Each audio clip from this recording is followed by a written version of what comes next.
नमस्कार मित्रों, मैं आपका मित्र दीपक तनेजा आप सभी का स्वागत करता हूं आपके सबसे लोकप्रिय channel your Kaalchakra. Friends, we discussed about the past life related to Ketu in ascendant. Ketu का लगन में होना और हमारे पूर्व जन्मों का क्या संबंध रहता है, क्योंकि केतु ही वो ग्रह है जो हमारे पूर्व जन्मों के ऋणों को बताता है, हमारे डेप्ट्स बताता है कि हमारे डेप्ट्स कहाँ किस क्षेत्र में है और किस प्रकार के हैं। ये बताता है कि पूर्व जन्मों में हमने कौन से कार्य सिद्ध कर लिए हैं, कौन से ऐसे कार्य हैं जिनके बारे में हमारी एक्सपर्टाइज है या हमको उस विषय में सावधानी से चलने पर पूर्ण रूप से सफलता प्राप्त होगी। और अगर हम वहाँ पर थोड़ी सी भी चूक करते हैं तो ये हमारे लिए एक बहुत ही समस्या उत्पन्न करने वाला क्षेत्र हो सकता है। तो मित्रों, आज हम केतु अगर हमारे द्वितीय भाव में है, यानी सेकंड हाउस में केतु बैठने का हमारी पास्ट लाइफ से क्या रिलेशन है, हमारे क्या क्या कार्य अधूरे रह चुके हैं पास्ट लाइफ में जिन्हें हमें इस लाइफ में पूरा करना है, या जिन्हें हम पहले से अचीव कर चुके हैं, सिचुएशंस, एक्सपीरियंसेस जो हम लेके आए हैं, उनको हमने कौन सा और किस तरह से इस लाइफ में फुलफिल करना है। पहले मैं आपको सेकंड हाउस से रिलेटेड चीज़ों के बारे में बताता हूँ। सेकंड हाउस हमारा फेस बताता है, हमारी आईज़, हमारा मुंह, हमारे मुंह के अंदर की हमारी वाणी, जबान, नाक हो गया, हमारे ब्रेन का जो अपर एरिया है जहाँ पर से हमारे सेंसेस को कंट्रोल किया जाता है, उसके बारे में बात करता है। यहीं पर अगर केतु जैसा ग्रह बैठ जाता है और उसके लॉर्ड की स्थिति आइदर रेट्रो है या वीक है या उसके ऊपर पाप प्रभाव है या वो पाप कत्री स्थिति में बैठा हुआ है, तो ऐसे में आपको वाणी दोष अवश्य मिलेंगे। ऐसे में आपको स्क्विंट ऑफ आईज की संभावना काफ़ी ज़्यादा नज़र आएगी। हम जानते हैं कि स्क्विंट को ठीक किया जा सकता है, तो ये ट्रीटेबल है, तो इसलिए चिंता का विषय नहीं है। इसके साथ साथ सेकंड हाउस जो है हमारे धन भाव को भी बताता है, हमारे कुटुंब भाव को भी बताता है। हमारा पूर्ण रूप से जो हम धन संचय करते हैं, जो हमारे बैंक बैलेंसेस होते हैं, हमारे सभी प्रकार की जो वेल्थ होती है, उसको पूरी तरह से बताता है। केतु स्वभावतः detachment, spirituality, legality, occult science और हर प्रकार की चीज़ की एंडिंग को इंडिकेट करता है। जब केतु जैसा प्लैनेट अगर सेकंड हाउस में है और लॉर्ड की स्थिति खराब है, तो we will find it very struggling. ये हमें बहुत ज़्यादा मुश्किल स्थिति नज़र आएगी, जहाँ पर हमें फाइनेंस रिलेटेड विषयों में बहुत मुश्किलें उत्पन्न होंगी। इतनी ज़्यादा चीज़ें हमें दिक्कत आएंगी कि हमें बार बार संघर्ष करना पड़ेगा छोटे छोटे फाइनेंसेस के लिए भी। बट अगर हम यही छोटे छोटे करके फाइनेंसेस इकट्ठा करते जाएंगे, यानी कि हमें एक्युमुलेट करने का तरीका हमारा स्मॉल इन्वेस्टमेंट्स होनी चाहिए, छोटी छोटी इन्वेस्टमेंट्स हमें करते रहना चाहिए ताकि वो हमारी बड़ी इन्वेस्टमेंट बन पाए। ये केतु हमें बार बार डिटैच करेगा संसारिक धन, वेल्थ और इन सब चीज़ों से दूर करना चाहेगा। अगर आप वेल्थ चाहते हैं, फैमिली के लिए वेल्थ चाहते हैं, बट आपकी स्ट्रगलिंग चल रही है, तो आपको स्वयं को डिटैच करना है, वेल्थ अपने आप एक्युमुलेट हो जाएगी। बट अगर आप वेल्थ को एक्युमुलेट करने के चक्कर में स्वयं भी इन्वॉल्व हैं कर्मा से, तो ये वेल्थ कभी आपको नहीं मिलेगी और इस स्ट्रगल में आप लाइफ लॉन्ग फ्रस्ट्रेशन को भुगतेंगे, क्योंकि केतु इतना फ्रस्ट्रेट कर देता है, एमलेस, और आपको पूरी तरह से डायरेक्शन लेस कर देता है कि मेरे को क्या करना चाहिए, क्या करूं मैं। और ऐसी गलतियां कराता है कि इंसान अपनी पूरी एनर्जी किसी चीज़ को अचीव करने में लगा देता है, जबकि वो अचीव करने में उसको बार बार हर्डल आती है, क्योंकि केतु हर्डल क्रिएट करता है। तो आपको डिटैच्ड कर्मा करने हैं, वेल्थ चाहिए लेकिन अपने ऊपर या अपने लिए ना होकर कुटुंब के लिए चाहिए। तो आप बस कोशिश के लिए कोशिश करेंगे, सफलता अपने आप मिलेगी।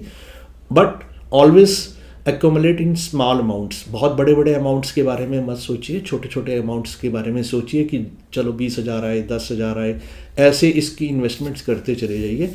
एक दिन आएगा आपके पास बड़ी वेल्थ होगी, but never ever attach your self with these things जो उस हाउस से रिलेटेड हैं।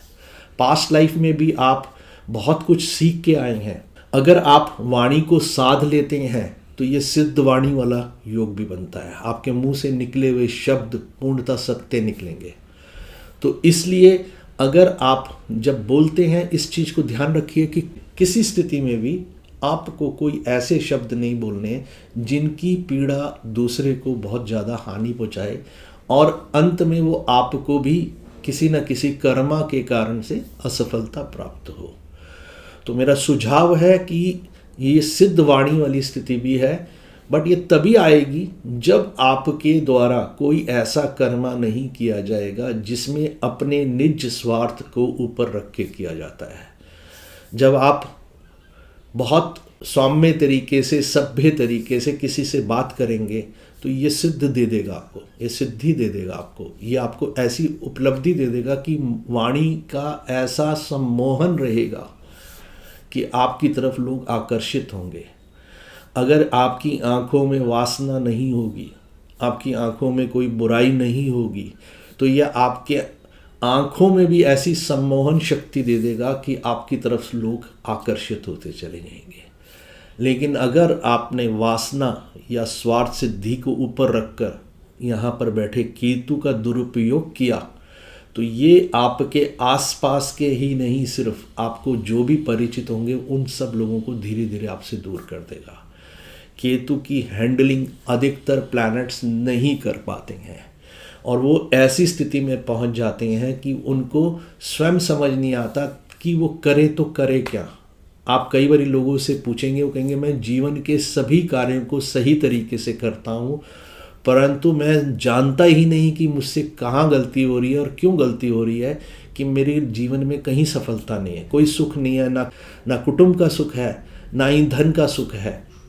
तो ऐसे में पहले वाणी को सिद्ध करें, उसको सिद्धि दें, किसी के प्रति कोई गलत बात ना करें। आपकी इंटेलेक्ट को भी ये डैमेज कर सकता है अगर आपने इंटेलेक्ट का उपयोग कहीं नेगेटिव जगह पे लगा दिया।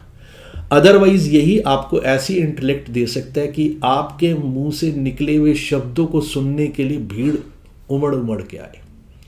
तो आपके ऊपर है कि आप कैसे इस केतु की एनर्जी को सेकंड हाउस में हैंडल करते हैं। मैं आपको एक छोटी सी स्थिति बताता हूँ कि कई बार आपने देखा होगा कि केतु सेकंड हाउस में बैठा है, एक व्यक्ति कहता है मेरे जीवन में तो कष्ट ही कष्ट हैं, बहुत ही दिक्कत है, मैं ना पैसा है मेरे पास, ना मेरे पास कोई रिश्ते हैं, ना ही मुझे सफलता मिलती है और हेल्थ इश्यूज़ भी बड़े सीरियस आएंगे, कैंसर जैसे हेल्थ इश्यूज़ भी आ सकते हैं। तो क्या करूं कि मैं जीवन में सफलता प्राप्त हो? तो पहली स्थिति को समझ लीजिए कि Lord of second house if very weak afflicted, क्योंकि केतु और राहु हमेशा जिस राशि में बैठे होते हैं उसके लॉर्ड की स्थिति अनुसार, उसके ऊपर पड़ने वाले प्लैनेट्स की दृष्टियों के अनुसार और जिस नक्षत्र में बैठे हैं उस नक्षत्र के स्वामी की दृष्टि की परिस्थिति अनुसार, उनकी स्ट्रेंथ के अनुसार ही फल देंगे। तो आप ये देख लीजिए कि अगर आपके जो कुंडली में जिस राशि में वो बैठे हैं उस राशि स्वामी की स्थिति अगर वीक है तो उसको पहले ठीक करिए राशि स्वामी को, तो केतु अपने आप शुभ फल देने लग जाएगा। बट मैं फिर बोलूँगा, केतु आपसे अपेक्षा करता है डिटैचमेंट की। अगर आप डिटैच नहीं होंगे तो आपको वो बुरी तरह से स्ट्रगल देगा, ऐसी स्ट्रगल्स देगा जिसमें आपको बार बार नीचे गिराता रहेगा। मैंने कई लोग देखे हैं कि वो इतने मीन हो जाते हैं इस पैसे को लेकर कि वो अपने ऊपर पूरा उस पैसे को लेकर कंट्रोल करना चाहते हैं कि मेरी मुट्ठी में पैसा रहे। अच्छी बात है, आपका पैसा अगर कमाया हुआ है आप ही के पास रहना चाहिए, बट इसमें इस चीज़ का ध्यान रखिए कि स्वार्थ को ऊपर करने पर आप अपने ही लोगों से बहुत दूर हो जाएंगे। Don't try to control. आपका डिटैचमेंट होना और पैसा होना, ये दोनों अगर साथ हैं तो राजा जनक की तरह आप विदेह हो जाएंगे, यानी कि जिनको अपने देह से नहीं अपने आत्मा से प्रेम था, तो उस प्रकार की स्थिति उत्पन्न हो सकती है। मित्रों, अगर आपका Lord of the second house, उसकी स्ट्रेंथ अच्छी है, तो ये ऐसी वाणी देगा कि दुनिया आपकी तरफ आकर्षित होगी। आंखों में ऐसी चमक देगा कि सब आपकी तरफ आकर्षित होकर खींचे चले आएंगे। Penetrating eyes, very very good word is related to this Ketu. Headless Ketu है, तो ये या तो किसी को काटता चला जाएगा या ये सोचे समझे बगैर कोई समस्याएं उत्पन्न करेगा।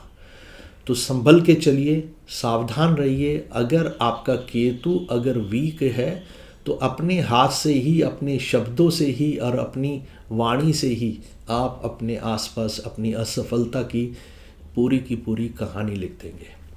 मित्रों, अगर ऐसी स्थिति है कि आपको दिक्कतें आ रही हैं तो भगवान गणपति का आवाहन करें, उनकी प्रार्थना करें। गणेश अथर्वा शीर्ष में हाईली रिकमेंड करूँगा फॉर एवरीवन जो इससे जुड़ा हुआ है। इसके साथ साथ गाय की सेवा करें नित्य प्रति। केतु के बीज मंत्र का जाप करने से भी आपको बहुत लाभ होगा। गणपति के साथ साथ हनुमान जी की पूजा करें। दूर्वा घास का जो है वो अर्पित करें, हमारे पीपल के पेड़ पे शनिवार के दिन जाकर अर्पित करें और जल दें सुबह के समय, और दिया जलाएं शाम को, तो भी आपको केतु से जुड़े हुए चीज़ों में लाभ होगा। लहसुनिया पत्थर पहनने से भी केतु के द्वारा होने वाली जो तकलीफ़ है उसमें स्थिति में लाभ होता है। और मैं यहाँ पर कहूँगा, छोटी बच्चियों की आप सेवा करते हैं, उनको भोजन कराते हैं, तो वो भी आपको लाभ देगा। त्रयोदशी का व्रत रखने से भी केतु के संबंधित समस्याओं में लाभ मिलता है। तो मित्रों, आज के लिए बस इतना ही। जल्दी ही एक बहुत ही दिलचस्प विषय, बहुत ही इंटरेस्टिंग विषय है जो आज की वर्तमान परिस्थिति में बहुत उपयोगी भी है, उसके बारे में मैं आपके साथ बहुत जल्दी ही मैं आपके साथ उसके विषय में बात करता हूँ।